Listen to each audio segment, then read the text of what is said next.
Bonjour à tous, c'est Professeur Missoum. Ce cours est destiné aux étudiants en médecine de 5e année. On va parler aujourd'hui de l'insuffisance rénale chronique. Donc, l'insuffisance rénale chronique est définie par une perte progressive et surtout irréversible des fonctions du rein, qu'elles soient endocrines ou exocrines. Donc, c'est une conséquence d'une réduction néphronique très importante. Pour que l'insuffisance rénale chronique s'installe, il faut qu'au moins 75% des néphrons du rein soient en pain cacheté, c'est-à-dire morts. Sur le fait que l'insuffisance rénale chronique est définie par un trouble de ses fonctions depuis plus de 3 mois. Puisqu'avant 3 mois, il y a toujours la suspicion que ce soit une insuffisance rénale aiguë ou bien un problème qui va rentrer dans l'ordre, qui ne va pas passer à la chronicité. Pour qu'on puisse dire c'est une insuffisance rénale chronique, il faut que les troubles soient présents depuis plus de 3 mois. Donc, c'est une conséquence de maladie rénale chronique ou bien d'une insuffisance rénale aiguë, peu importe sa cause, qui n'a pas récupéré. Elle est définie par un débit de filtration glomérulaire. On va voir qu'est-ce que ça veut dire un débit de filtration glomérulaire. Inférieur à 60 ml par minute, rapporté à 1,73 m. C'est un problème extrêmement fréquent. C'est un véritable problème de santé publique à travers le monde. Sa prévalence est de 160 cas par million d'habitants et par an. C'est assez énorme. Il y a une nette prédominance masculine. Donc, les causes de l'insuffisance rénale chronique dans le monde sont diverses et variées. Dans la plus importante, c'est les néphropathies vasculaires ou bien tout simplement l'hypertension artérielle. Vous voyez ici que c'est des causes largement fréquentes, c'est des maladies largement répandues. La deuxième cause la plus fréquente, c'est la néphropathie diabétique. Donc, tous les diabètes, particulièrement le diabète type 2. Enfin, on parle ici d'un diabète sucré, bien sûr. Viennent après les glomérulonéphrite chroniques, donc toutes les maladies telles la HACF, LGM, GEM, qui ne répondent pas au traitement, qui évoluent peu à peu vers l'insuffisance rénale chronique. Il y a aussi ce qu'on appelle les néphropathies héréditaires, dont la plus importante est la polykystose rénale autosomique dominante. Donc il y a comme ça des familles qui développent l'insuffisance rénale chronique terminale, donc pratiquement plusieurs membres de la famille qui sont sous dialyse. Il y a aussi ce qu'on appelle les néphrites interstitielles, les néphropathies interstitielles chroniques, qui prennent quand même une bonne partie des insuffisances rénales chroniques terminales. Il y a une grande proportion, 16%, où l'insuffisance rénale chronique est d'origine indéterminée. C'est-à-dire qu'on n'arrive pas à poser le diagnostic de cette insuffisance rénale chronique, tout simplement parce qu'on l'aborde vers la fin, où tous les glomérules sont en pain cacheté. Une biopsie ne serait pas intéressante puisqu'on ne trouvera pas les lésions, et elle peut être même dangereuse. Et on n'a rien d'autre à faire que de préparer le patient à l'épuration extra-rénale, malheureusement. Il y a certains patients qui sont plus sujets à développer l'insuffisance rénale chronique que d'autres, et ceux-là doivent être sous surveillance. Donc, sans surprise, tous les patients hypertendus et ayant une maladie vasculaire, puisque de toute manière, c'est la première cause, c'est la première étiologie de l'insuffisance rénale. Les patients diabétiques. Les patients ayant eu de l'insuffisance rénale aiguë, il faut vérifier qu'ils récupèrent, c'est très très important. Les patients ayant des problèmes urologiques tels que les lithiases ou des tumeurs qui peuvent retentir sur le rein et par la suite développer des lésions chroniques. Les patients âgés, tout simplement parce qu'à partir de 60 ans, les reins vieillissent et deviennent défaillants, comme la peau qui devient ridée, comme les articulations qui deviennent comme ça en raideur. Le rein aussi, comme tous les organes de l'organisme, vieillit et il y a un risque de développer une insuffisance rénale chronique. Il y a les maladies, bien sûr, tout patient ayant des antécédents familiaux de maladies rénales, donc ça rentre dans le cadre des maladies héréditaires. Et les patients obèses, tout simplement parce que les personnes obèses ont plus de besoins métaboliques. Les reins travaillent pour plusieurs kilos en plus de gras, donc ils doivent nettoyer les déchets de ces cellules. Et plus les reins vont fonctionner d'une façon plus intense. Donc, il se fatigue plus vite. Donc, devant une dégradation de la fonction rénale, devant un bilan rénal perturbé, la première des choses, c'est de s'assurer que c'est une insuffisance rénale chronique. Vous savez que la différence entre l'insuffisance rénale chronique et l'insuffisance rénale aiguë, en fait, toutes les deux, elles ont des caractères similaires et des caractères qui les différencient. Les caractères similaires, c'est que toutes les deux présentent une perturbation des fonctions rénales, les fonctions d'épuration. C'est-à-dire que les reins n'arrivent plus à épurer l'organisme. Ce qui diffère entre la chronique et l'aiguë, c'est que les fonctions endocrines sont conservées dans l'insuffisance rénale aiguë. C'est-à-dire que la lésion est tellement aiguë que ces fonctions endocrines n'ont pas eu le temps de disparaître. Par contre, dans l'insuffisance rénale chronique, les fonctions endocrines sont largement atteintes. Pour rappel, les fonctions endocrines du rein, c'est de sécréter l'érythropoïétine, qui est une hormone qui stimule l'érythropoïèse, donc la production des globules rouges. Le rein active la vitamine D, vous savez, la 25OH, hydroxylation, ça se passe au niveau du foie, et la 1-alpha, enfin la 1OH, l'hydroxylation 1, se fait au niveau rénal. Donc la vitamine D n'est pas activée, la deuxième activation n'est pas faite si le rein est défaillant d'une façon chronique. Le rein équilibre la tension artérielle, mais c'est une fonction endocrine liée à la rénine qui peut être perturbée dans l'insuffisance rénale aiguë. Donc on ne prend pas en considération la perturbation de la tension artérielle, qui peut avoir d'autres origines et simuler une insuffisance rénale chronique. Autre chose, le rein sécrète les hormones de croissance. Donc, si on a une consultation pédiatrique, dès qu'on voit l'enfant arriver à la consultation, on va juger de sa taille et de sa croissance staturopondérale. S'il y a un retard, tout de suite, je sais que la dysfonction du rein est chronique. Donc, c'est une bonne base que je vous donne là pour faire la différence entre l'insuffisance rénale chronique et l'insuffisance rénale aiguë. Mais il ne faut pas être fermé, il ne faut pas être dans un carré rigide. Donc, pour donner des exemples, on a vu que l'anémie, si elle est présente, elle reflète plutôt une insuffisance rénale chronique par déficience en érythropoïétine qui est sécrétée par les reins. Mais il ne faut pas être carré, il y a des exceptions. Par exemple, la polykystose rénale qui entraîne, c'est une maladie héréditaire qui entraîne une insuffisance rénale chronique.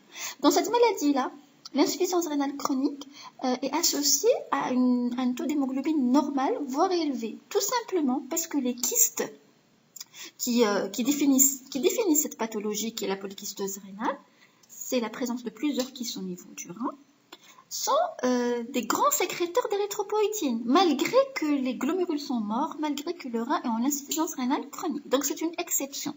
Dans la polykystose rénale, on a une insuffisance rénale chronique avec hémoglobine normale, voire élevée.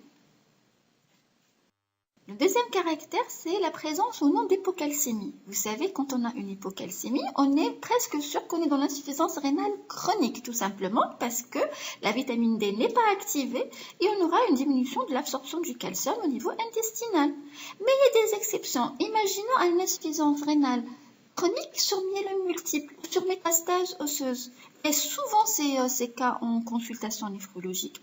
Donc, c'est des insuffisances rénales chroniques à calcium normal, voire élevé. Donc, pour être un bon médecin, il faut bien sûr prendre ces règles de l'anémie et de l'hypocalcémie comme critères de l'insuffisance rénale chronique, mais ne pas passer à côté d'une insuffisance rénale chronique à hémoglobine conservée dans la polykystose rénale, parce que ces kystes sécrètent énormément d'érythropoïétine, et de ne pas passer à côté d'une insuffisance rénale chronique à calcémie normale, tout simplement parce que la calcémie a d'autres causes. L'hypercalcémie a d'autres causes, telles que le myélome multiple ou les métastases osseuses. Un autre caractère, vous savez, tout ce qui est dans l'organisme qui ne fonctionne pas diminue de taille. Donc, logiquement, lorsqu'on a une insuffisance rénale chronique, on a des reins de taille réduite. Mais il y a des exceptions. Il y a des insuffisances rénales chroniques avérées à reins de taille normale. Par exemple, dans les maladies à surcharge, telles que le diabète et le myélome, dans les pyélonéphrites chroniques, parce que tout simplement, l'espace qui est perdu par la mort des glomérules est compensé et rempli par du pus dans les pyélonéphrites. Par exemple, la polykystose rénale, La polykystose est présente de plusieurs kystes qui vont donner l'illusion que le rein est de taille normale. Et la dernière exception d'une insuffisance rénale chronique à taille rénale conservée, c'est la thrombose de la veine rénale. Donc vous imaginez si on a une fermeture de la veine rénale, il y aura toujours une rentrée du sang par l'artère rénale, ce qui va entraîner que le rein reçoit le sang, mais ne l'élimine pas. Il ne va pas être éliminé dans les veines, ce qui va entraîner un engorgement rénal et ça va entraîner une illusion d'une taille normale du rein, malgré une insuffisance rénale chronique. Ce qu'il faut faire par la suite, après avoir défini la chronicité de la lésion, de la perturbation du bilan rénal qu'on reçoit, il faut déterminer le stade, puisque l'insuffisance rénale chronique a des stades. Et pour stader cette insuffisance rénale chronique, il faut calculer le débit de filtration glomérulaire. Ça veut dire combien la quantité de sang que le rein filtre par minute. C'est-à-dire qu'il va épurer la quantité de sang épurée par minute. Et pour cela, on va utiliser la formule de Cockcroft. Donc, je vous conseille vivement soit de la prendre par cœur, soit de télécharger sur votre téléphone, vos téléphones intelligents, vos smartphones, l'application pour faire ce calcul-là. Ça va beaucoup vous aider dans votre vie professionnelle, peu importe la spécialité que vous allez faire plus tard. Une fois qu'on calcule le débit de filtration glomérulaire, on pourra classer l'insuffisance rénale en stade 1, 2, 3A, 3B, 4 ou 5. Donc le stade 1, ce n'est pas vraiment une insuffisance rénale. En fait, le débit de filtration est supérieur à 90. On prend dans ce cas-là toutes les maladies rénales chroniques. Ça veut dire les glomérulopathies, les néphrites interstitielles, les néphropathies vasculaires chroniques, sans que la fonction rénale soit encore altérée. C'est-à-dire que c'est au tout début, avant même que l'insuffisance rénale chronique s'installe. Vous savez que l'insuffisance rénale chronique, quand elle va s'installer, lorsqu'il y a une diminution de débit de filtration glomérulaire, il faut savoir que 75% des glomérules sont malades, sont morts. Donc, le stade 1, c'est des glomérules morts, mais la fonction rénale est toujours conservée parce que les glomérules restants essayent de compenser et arrivent à compenser. Le stade 2, les glomérules qui compensent, qui restent encore fonctionnels, commencent à devenir fatigués et on aura un début d'insuffisance, le tout début, c'est-à-dire qu'il y a une clairance entre 90 et 60. Après, l'insuffisance rénale va s'installer, l'insuffisance rénale chronique proprement dite, ça veut dire inférieure à 60 ml, un débit de filtration inférieur à 60 ml par minute par 1,73 m. Donc, à partir de ce moment-là, on va classer l'insuffisance rénale en légère, modérée, sévère. Et selon la classe, la symptomatologie va différer et les complications qui arrivent sont très différentes. Donc, le stade 5, c'est l'insuffisance rénale terminale. Ça veut dire que c'est le moment où il faut commencer l'épuration extra-rénale. Pourquoi on a une insuffisance rénale chronique? Donc, l'insuffisance rénale chronique, on a vu que les étiologies étaient diverses et variées. On a vu la tension artérielle, le diabète, etc., la néphropathie glomérulaire. Mais lorsqu'on a une insuffisance rénale et qu'on étiquette la chronicité, qu'on décide que c'est chronique, qu'on la classe, il faut au moins avoir une orientation diagnostique. Il faut savoir chercher une étiologie d'une façon précise. Parfois, c'est évident, un patient qui a des antécédents d'HTA sur 20 ans ou d'un diabète sur 30 ans. Mais parfois, c'est pas évident. Il n'y a pas une étiologie comme ça qui saute comme ça à la figure. Donc, il faut la chercher, il faut être orienté. Donc, l'insuffisance rénale chronique peut avoir plusieurs causes. Soit elle est héréditaire, donc dans la famille, il y a des antécédents de maladies telles que la polykystose rénale, maladie d'Alport. En tout cas, il vous dira qu'il a un ou deux tantes qui dialysent, il a un cousin qui suit en néphrologie. Dans ce cas, on est orienté vers une maladie héréditaire et on va explorer dans ce sens. Maintenant, si l'interrogatoire ne nous oriente pas vers une maladie de système ou maladie générale, telle que le diabète, qui expliquerait l'insuffisance rénale. On n'a pas une maladie héréditaire qui peut l'expliquer. On va aller chercher à tâtons, comme ça, l'étiologie. L'étiologie, il n'y a pas 36 000. Soit elle est glomérulaire, soit elle est tubulo-interstitielle, soit elle est vasculaire. Donc l'insuffisance rénale chronique, elle a que ces trois origines. Lorsqu'on suspecte une atteinte tubulo-interstitielle, c'est-à-dire une insuffisance rénale chronique tubulo-interstitielle, lorsqu'on explore, lorsqu'on examine le patient, on va se rendre compte très vite que cette insuffisance rénale chronique est nue. Elle est ni associée à une HTA, ni à une protéinurie majeure, ni à une hématurie. C'est ce qu'on appelle, nous, les insuffisances rénales chroniques nues, silencieuses. Dans ce cas, on est presque sûr qu'elle est tubulo-interstitielle. Et après, on va chercher dans toutes les causes des néphrites interstitielles chroniques pour avoir l'étiologie. Elle peut avoir une origine glomérulaire. Dans ce cas, la symptomatologie est très vivante, très riche. On a un syndrome néphrotique, on a une hématurie, on a une protéinurie importante, on a un syndrome de néphropathie de glomérulonéphrite chronique. Ça veut dire qu'on a des signes holapstiques. On a une HTA, on a une protéinurie, on a une hématurie. Donc, c'est un tableau riche. Dans ce cas, on est dans les néphropathies glomérulaires. Ici, si on a toujours le temps de faire une biopsie, c'est bien, mais quand elle est avancée, quand l'insuffisance rénale est très avancée, ça va être qu'une hypothèse. On ne peut pas aller plus loin. L'insuffisance rénale chronique, elle peut être d'origine vasculaire aussi. Dans ce cas, l'HTA est au premier plan et le labstix est très pauvre. Donc, pour avoir une orientation face à une insuffisance rénale chronique, soit c'est l'interrogatoire. Donc, on aura tout de suite l'étiologie qui saute directement au visage, soit une HTA, soit un diabète, soit une maladie de système. Le plus important, c'est que c'est évident. Soit on va chercher plus étroitement dans l'interrogatoire et on va trouver des antécédents familiaux. On va chercher des signes de maladie héréditaire. Dans le cas échéant, c'est-à-dire ni l'un ni l'autre, on va aller chercher nous-mêmes cette insuffisance rénale chronique. On va s'orienter grâce à un examen clinique.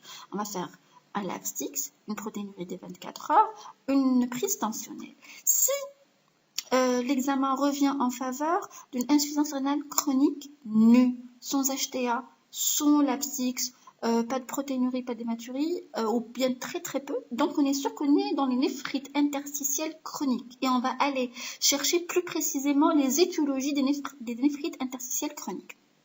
Maintenant, si le labstix est riche, on a une HTA, on a une protéinurie, on a une hématurie, là on est sûr que c'est glomérulaire. Ici malheureusement, si on arrive trop tard, la biopsie n'aura aucune valeur. On va trouver que des pains à cacher. Des pains à cacher, ça veut dire des glomérules morts. Hein. Donc on verra pas, on saura pas est-ce que c'était une HSF, est-ce que c'était une LGM. Vous voyez, donc on sera pas vraiment orienté. Par contre, quand on fait un examen clinique, on trouve l'HTA au premier plan alors qu'au labstix, il n'y a rien, c'est pauvre. On est presque sûr que c'est une néphropathie vasculaire chronique. On va aller vers l'HTA, vers la maladie embole de cholestérol qui est passée inaperçue, etc. Des séquelles d'un CHU, d'un syndrome hémolytique et urémique à long terme, etc. Donc, la question qu'on va se poser après avoir étiqueté la chronicité, stadé la maladie et cherché une étiologie, c'est la progression. Comment cette insuffisance rénale chronique progresse? Est-ce qu'elle progresse d'une façon naturelle? Est-ce qu'elle progresse trop vite? Alors, pour définir qu'est-ce que ça veut dire un déclin ou une dégradation, une progression de l'insuffisance rénale, on a une dégradation naturelle. Cette dégradation naturelle, elle se fait peu importe l'état général, c'est-à-dire que c'est une dégradation qu'on aura tous à partir de 40 ans. C'est une dégradation de 1 millilitre par minute par 1m73 par an. C'est-à-dire chaque année, on perd 1 millilitre par minute à partir de l'âge de 40 ans. Ça, c'est un déclin tout à fait naturel. On l'aura tous, c'est un vieillissement naturel du rein. Par contre, lorsqu'on a une maladie rénale chronique, une insuffisance rénale chronique, il y a deux déclins différents. Il y a le déclin modéré qui est complètement compréhensible et tout à fait tolérable. C'est un déclin entre 1 et 5 millilitres minute. Donc, c'est la progression naturelle de la maladie rénale. Il y a un déclin qui est dit rapide, un déclin supérieur à 5 ml par minute, chez un insuffisant rénal chronique étiqueté. Dans ce cas, il faut sonner l'alarme. Il y a un problème. Cette dégradation est beaucoup trop importante que voudrait l'histoire naturelle de l'insuffisance rénale chronique. Il faut chercher la cause. Donc, Il y a des causes de progression rapide de la dégradation de l'insuffisance rénale qui sont évitables et d'autres qui ne sont pas évitables, malheureusement. On va commencer par les évitables parce qu'on va pouvoir agir. Donc la première cause, c'est le déséquilibre tensionnel. On n'arrive pas à équilibrer la tension. On a des objectifs lorsqu'on est en insuffisance rénale chronique de tension et qui sont bien définis. Donc si on a une albuminurie supérieure à 30, il faut viser une tension inférieure à 130-80 mm de mercure.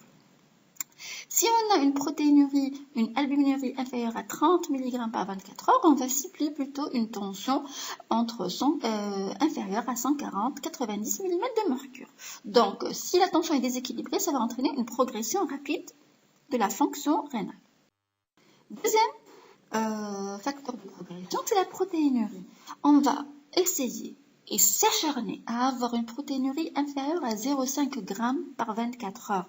C'est très important parce que la protéinurie, elle va traverser le glomérule, elle va traverser la membrane, c'est-à-dire la protéinurie qui va passer dans les urines, ça va passer du sang vers les urines en traversant la membrane de filtration et elle va la bousiller peu à peu, ce qui va entraîner la dégradation de la fonction rénale et la progression rapide de l'insuffisance rénale chronique.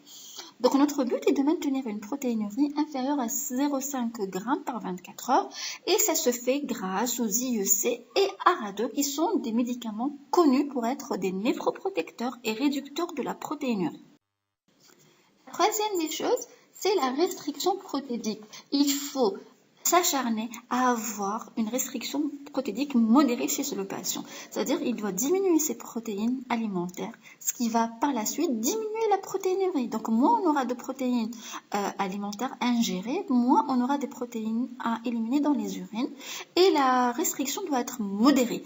Donc entre 0,8 à 1 g par kilo et par jour. Il ne faut pas complètement éliminer les protéines lorsqu'on a un patient en insuffisance rénale chronique. Tout simplement, il faut maintenir la masse musculaire, sinon il ne pourra pas se lever de son lit. Il aura une amyotrophie.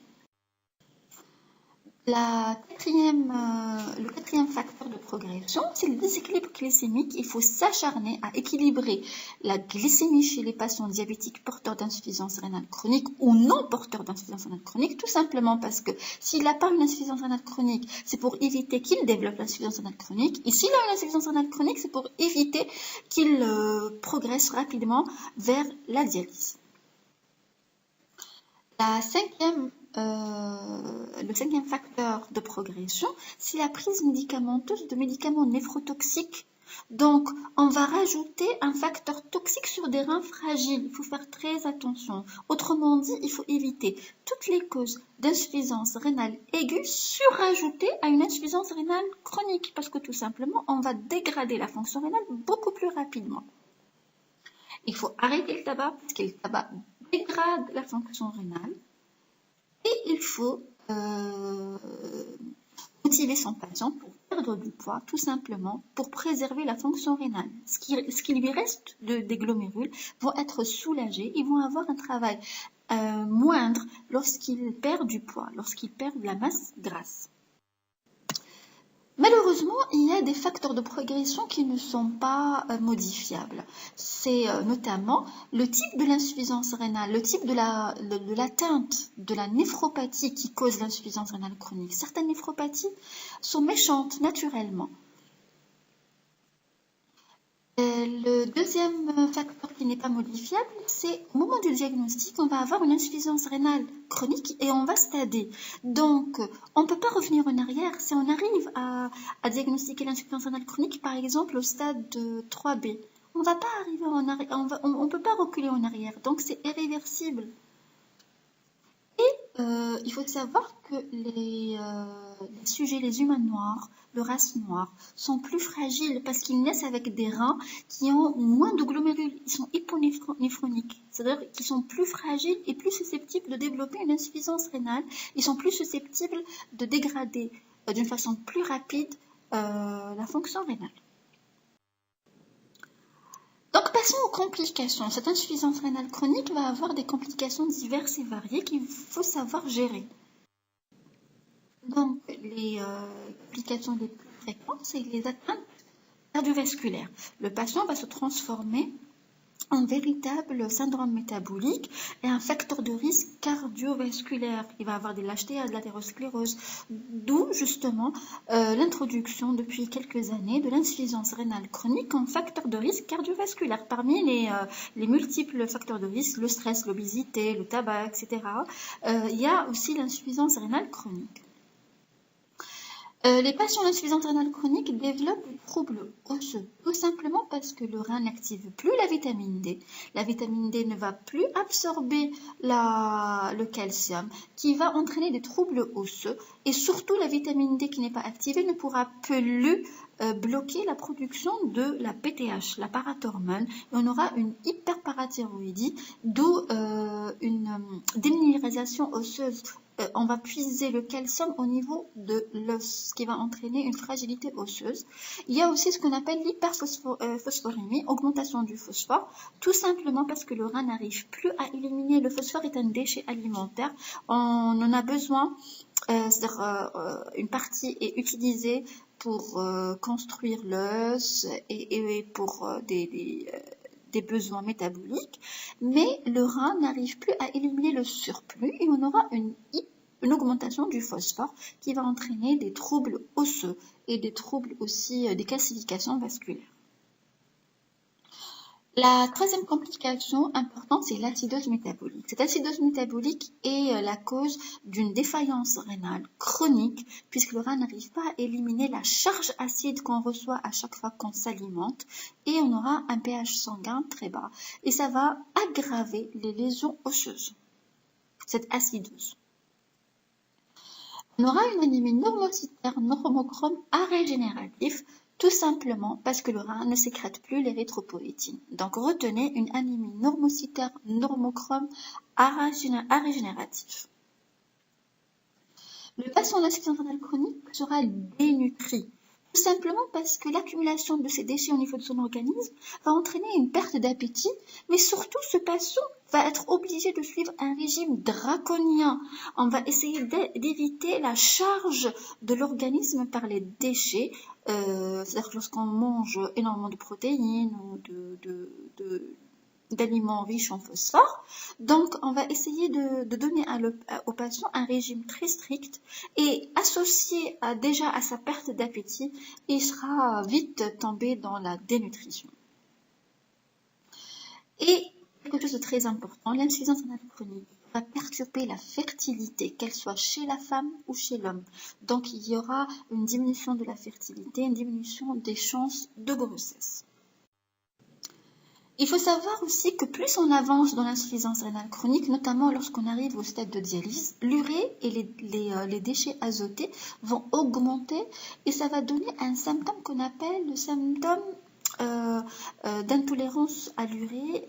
C'est un syndrome métabolique qu'on va voir juste avant la nécessité de la dialyse. C'est-à-dire que ça va entraîner des troubles tellement importants qu'on sera obligé de dialyser. C'est un syndrome urémique. Il est associé à des troubles, c'est des troubles digestifs, des nausées, des vomissements. Le patient n'arrive plus à avaler des aliments. Il a des douleurs abdominales, des nausées et des vomissements. Il aura aussi des troubles cardiovasculaires, c'est-à-dire des troubles fonctionnels, mais aussi une péricardite secondaire à l'augmentation de l'urée, qui est très dangereuse. Mais aussi de troubles neurologiques. Il y aura des insomnies, des troubles de la conscience. Le patient, s'il n'est pas épuré, il va passer, à cause de ce syndrome urémique, à un risque très très élevé de décès. C'est une urgence de dialyse. Donc, lorsque on stade l'insuffisance rénale chronique, il faut savoir qu'on le fait pour intervenir, pour essayer de ralentir cette progression. Vous voyez ici tous les stades de l'insuffisance rénale. On va commencer à agir très tôt, dès qu'on diagnostique l'insuffisance rénale chronique. Je attire votre attention qu'au niveau du stade 3A, les complications arrivent à venir. C'est-à-dire arrivent et on va avoir de plus en plus de complications, celles qu'on vient de voir dans les slides. Donc il faut les détecter très vite et les traiter. On va essayer de traiter complication par complication pour éviter que le patient ne se sente très mal. Au stade 3B, on va quand même commencer à préparer le patient. On va en parler avec la famille, avec le patient en personne, sur l'éventualité d'une épuration extra-rénale. Il faut préparer psychologiquement son patient. Il faut préserver son capital veineux en vue de cathéter ou de fistule artério-veineuse. Et surtout, le vacciner contre l'hépatite B. Comme ça, il aura moins de risques au niveau de l'hémodialyse lorsqu'il va commencer son épuration extra-rénale d'attraper l'hépatite B. Et arrivant au stade de dialyse, il faut vraiment soutenir ce patient psychologiquement, lui proposer les différentes techniques d'épuration extra-rénale et lui proposer systématiquement la transplantation rénale puisque ça est le meilleur traitement de l'insuffisance rénale chronique. Quand est-ce qu'on est obligé de commencer la dialyse ?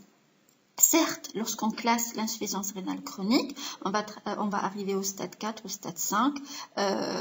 On sait par avance qu'on va bientôt commencer la dialyse. Mais quand est-ce, à quel moment je vais placer un cathéter ou bien préparer une fistule à mon patient?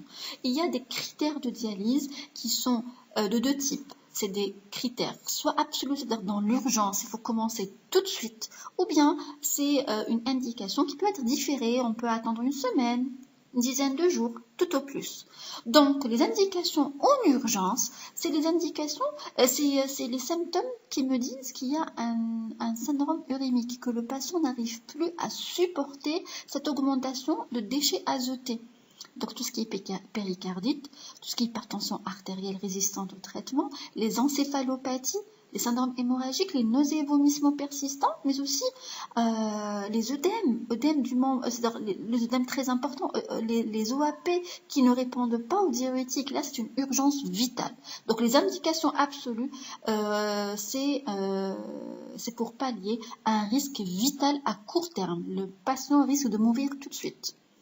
Les indications différées, c'est-à-dire qu'on peut attendre quand même quelques jours, une dizaine de jours ou tout au plus, c'est toutes les complications de l'insuffisance rénale chronique qu'on n'arrive plus à maîtriser. Par exemple, une hypocalcémie qu'on n'arrive pas à maîtriser, l'hypercalémie, même si on la traite par voie médicamenteuse, elle n'arrive pas à rentrer dans l'ordre, les acideuses, en tout cas, toutes les complications de l'insuffisance rénale chronique qui ne sont plus maîtrisables. Il faut commencer à prévoir une dialyse, une épuration extra-rénale. L'épuration extra-rénale, justement, est de différents types. Soit l'hémodialyse, soit la dialyse péritonéale. Et la transplantation rénale est considérée comme une épuration comme une épuration de l'organisme. Certes, elle n'est pas extra-rénale, elle est à l'intérieur, le rein est à l'intérieur, le greffon est à l'intérieur, mais c'est une technique d'épuration. Elle reste toujours une technique d'épuration. Le choix entre les deux techniques, entre la dialyse péritonéale et l'hémodialyse, revient au patient. Donc on va informer le patient de la technique et c'est à lui de choisir selon sa vie, selon ses demandes et selon ses besoins.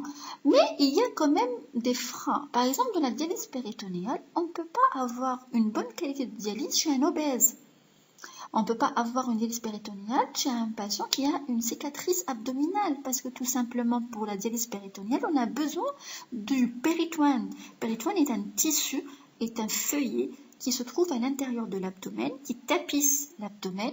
S'il y a eu une chirurgie abdominale, ça veut dire que ce péritoine est défectueux et on ne peut pas l'utiliser pour une épuration. L'insuffisance respiratoire sévère, vous allez me dire pourquoi c'est une contre-indication à la dialyse péritonéale. Il faut savoir que la dialyse péritonéale, comment ça se passe? On va introduire un liquide préétabli à l'intérieur de l'abdomen et il va se retrouver dans la cavité péritonéale. Et le péritoine va faire les échanges avec le sang, c'est-à-dire que le liquide à l'intérieur du péritoine, par exemple, il est pauvre en potassium.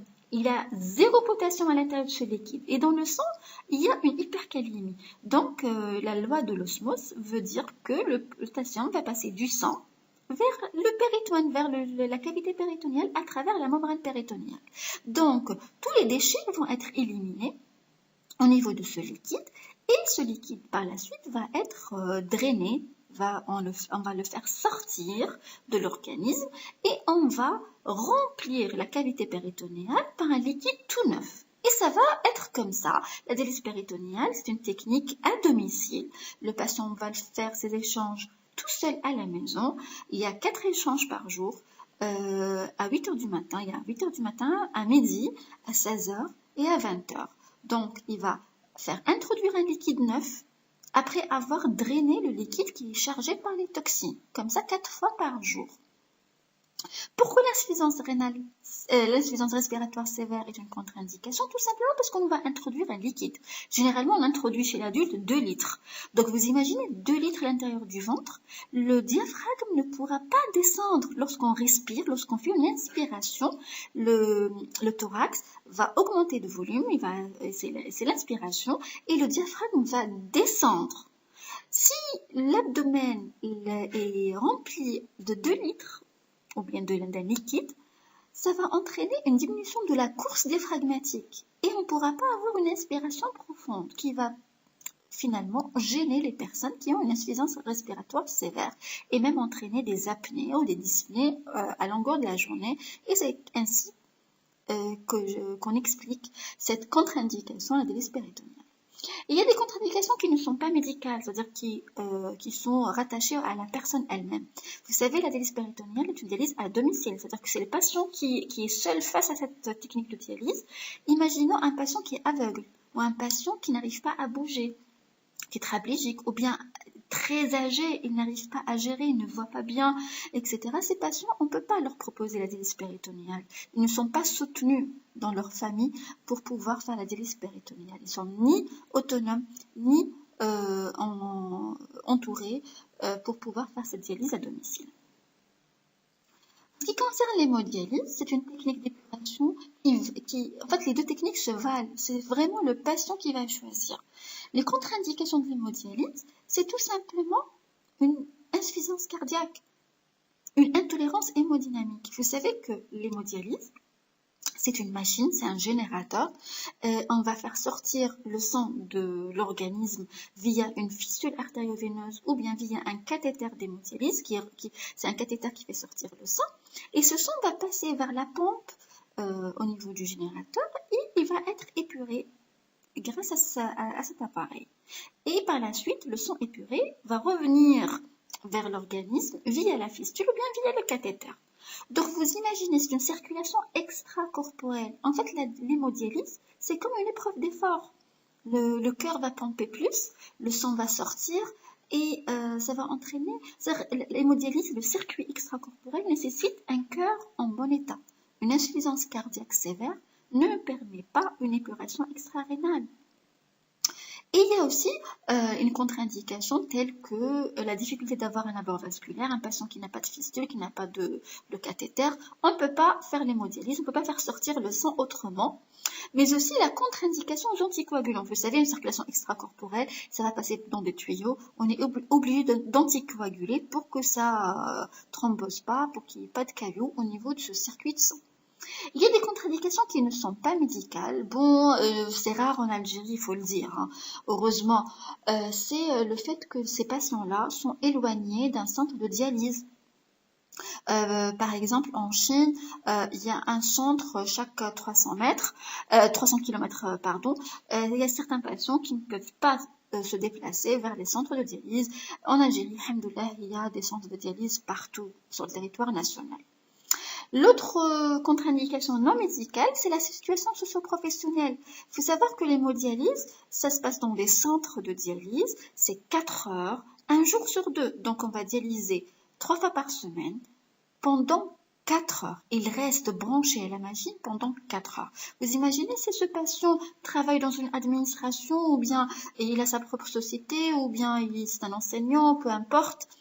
Ça va jouer énormément sur sa vie sociale et professionnelle, mais aussi pour les enfants qui suivent une scolarité. C'est pas possible si ils ratent les cours un jour sur 2. Les étudiants, on a énormément d'étudiants qui font une insuffisance rénale chronique, c'est malheureux de le dire, mais en Algérie, c'est plutôt les jeunes qui font l'insuffisance rénale chronique.